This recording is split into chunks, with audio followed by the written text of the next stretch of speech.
No. What the fuck is going on? The fuck?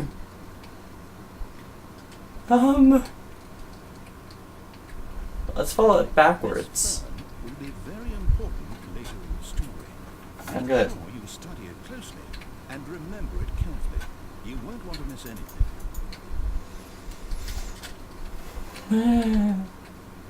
I don't care about the fern.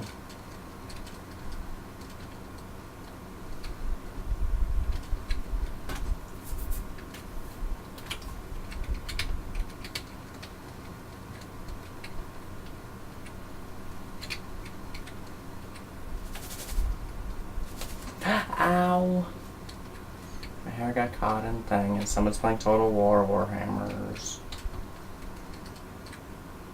Oh, no, not again. Line, how could you have done this to us? And after we trusted you, after everything we've been through, you... No, I can't take this anymore. To hell with it. Restart. It's gonna be even more messed up. You know what, Stanley? I say forget the adventure line. What's it ever done for us? We're intelligent people, right? Why can't we make up our own story? Something exciting, daring, mysterious. Ooh, this all sounds perfectly doable.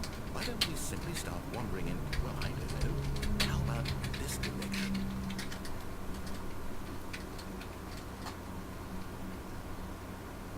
Now, yes, this is exciting. Just me and Stanley forging a new path, a new story. Well, it could be anything. What do you want our story to be? Go wild. Use your imagination. Whatever it might be, Stanley, I'm ready for it.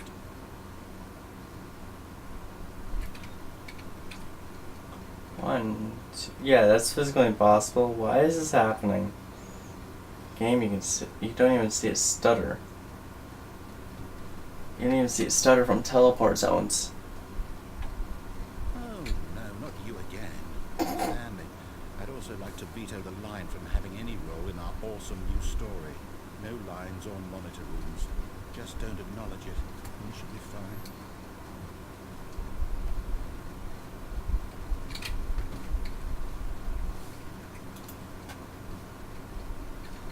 Ah, a choice.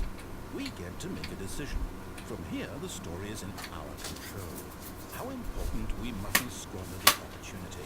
In fact, I believe I need a minute to think here. Just walk in circles for a minute. Okay, so I know that each door has to lead somewhere, which means that somewhere at the place where we're trying to go, there must be a reverse door that leads here. And that in turn means that our destination corresponds with the counter-inverted reverse door's origin.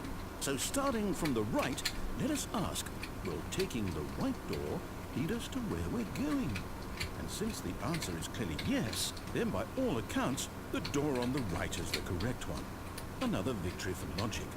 Come, Stanley, our destiny awaits. Oh, hold up, what's this?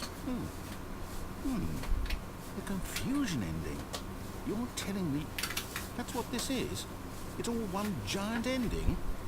And we're supposed to restart the game, what, eight times? That's really how all this goes? It's all determined? So now, according to the schedule, I restart again. Then what? Am I just supposed to forget? Well, what if I don't want to forget?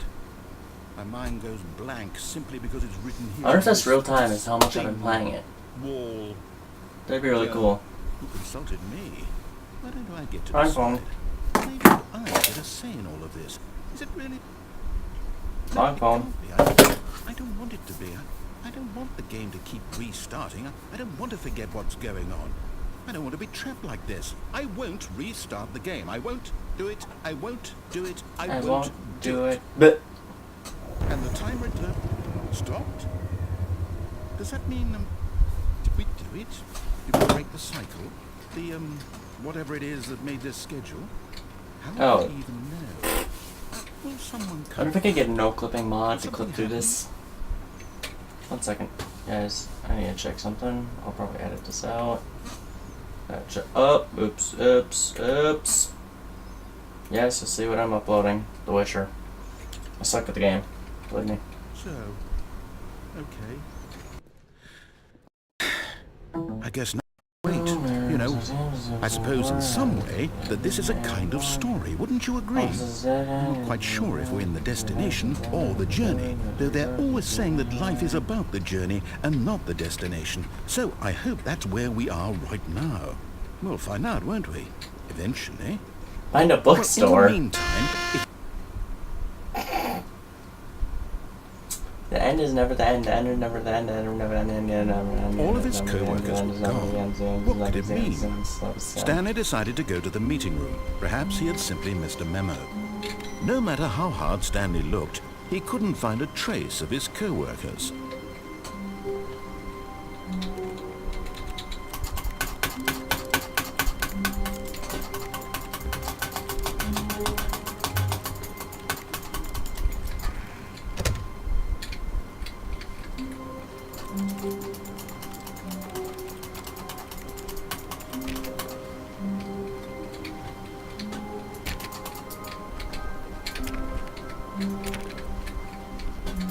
Stanley went around touching every little thing in the office, but it didn't make a single difference, nor did it advance the story in any way.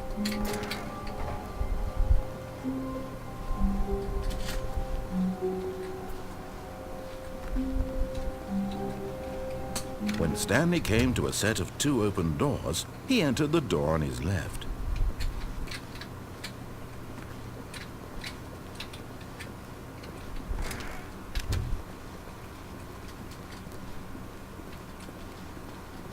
Makes sense. Yet there was not a single person here either.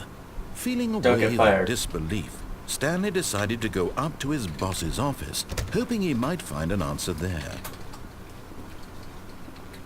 Coming to a staircase, Stanley walked upstairs to his boss's office.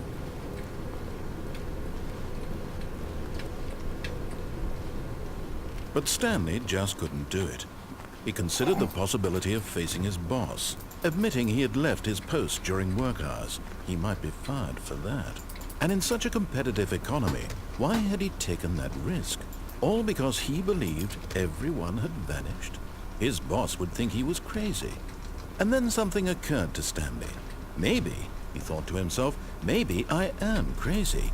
All of my co-workers blinking mysteriously out of existence in a single moment for no reason at all? None of it made any logical sense. And as Stanley pondered this, he began to make other strange observations.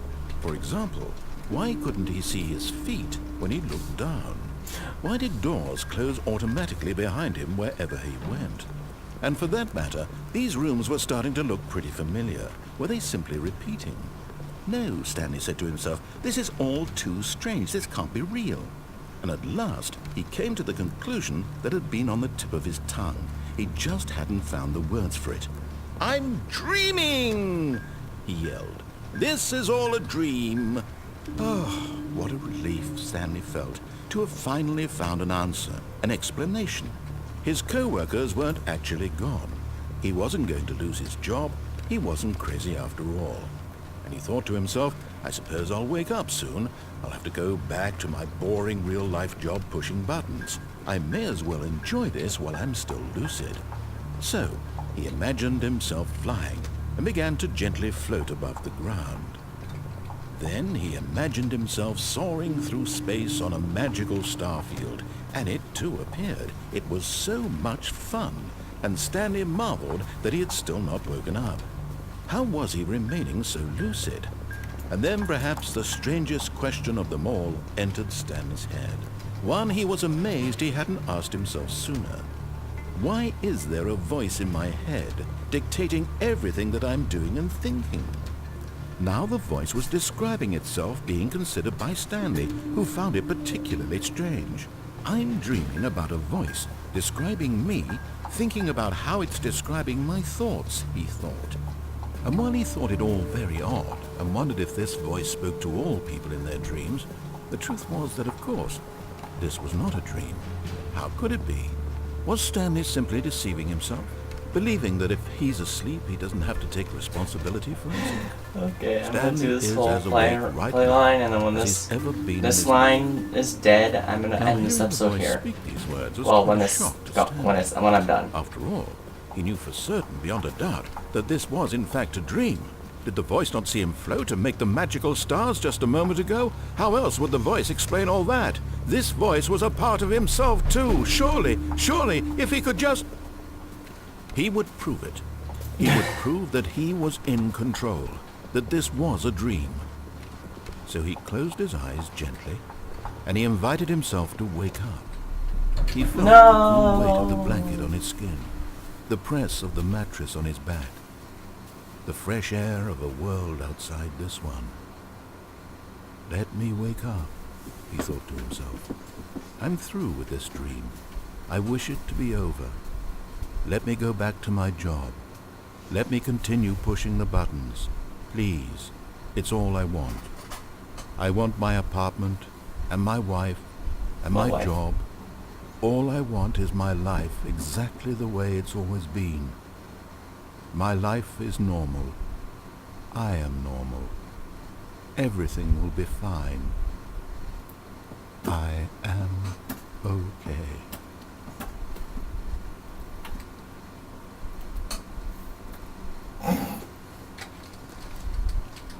Stanley began screaming. Please, someone, wake me up. My name is Stanley. I have a boss. I have an office. I am real. Please, just someone tell me I am real. I must be real. I must be. Can anyone hear my voice? Who am I? Who am I? And everything went black.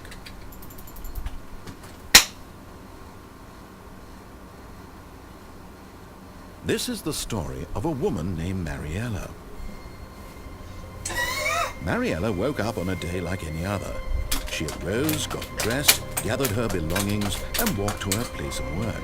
But on this particular day, her walk was interrupted by the body of a man who had stumbled through town talking and screaming to himself, and then collapsed dead on the sidewalk. And although she would soon turn to go call for an ambulance, for just a few brief moments she considered the strange man.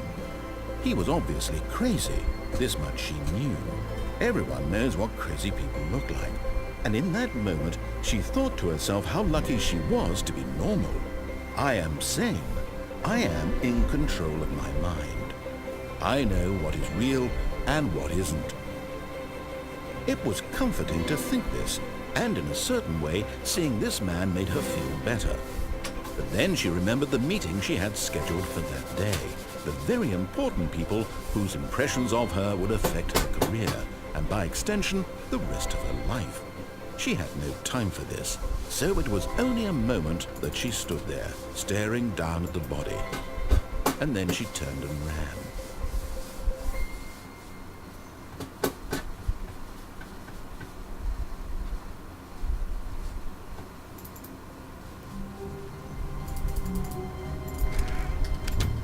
But Stanley simply couldn't handle the pressure. What if he had to make a decision? What if a crucial outcome fell under his responsibility? He had never been trained for that. No. This couldn't go anywhere except badly. The thing to do... Okay. I'm gonna leave it here. This is a really cool game. It's really, like, chirpy as balls.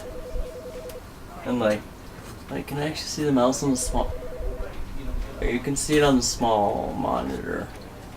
That is detail. But I'm gonna leave it here. Thank you guys so much for watching, and I'll see you guys in the next episode. Peace. I have an outro now.